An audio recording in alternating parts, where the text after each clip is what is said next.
Gəlin Qarabağ və Benficanın Çempionlar Liqası play-off oyunu öncəsi dediklərinə qısaca nəzər salaq. Deməli, söhbət sentyabrın 16-sında Lissabonda, Estadio da Luzda keçiriləcək vacib oyundan gedir.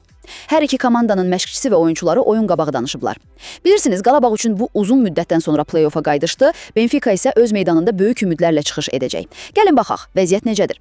Birincisi, Qarabağ düşərgəsi. Baş məşqçi Qurban Qurbanov deyir ki, hazırlıqda bəzi çətinliklər olub, amma komandanın təcrübəsinə çox güvənir. İnanır ki, uşaqlar ən yaxşı oyunlarını göstərəcəklər. Kadi Borges də əlavə edir ki, vaxt az olsa da komanda tam hazırdır, çünki bu mərhələ onlar üçün bir arzudur və məsuliyyəti yaxşı başa düşürlər. Onlar Benfica'nın nə qədər güclü olduğunu bilir və rəqibi analiz etdiklərini də deyirlər. İkincisi, bəs Benfica tərəfində nə var? Məşqçi Bruno Lage bildirir ki, komanda çox həvəslidir, məqsəd də aydındır, 3 xal qazanmaq, qəşəng futbol oynamaq və azərkeşlərə yadda qalan bir Avropa gecəsi yaşatmaq. Deyir ki, Qarabağın fərqli oyun sisteminə qarşı xüsusi strategiyaları olacaq, rəqibin zəif tərəflərindən maksimum yararlanmağa çalışacaqlar. Hücumçu Vangelis Pavlidis də təsdiqləyir ki, mövsümə qələbə ilə başlamaq və hücum futbolu göstərmək istəyirlər.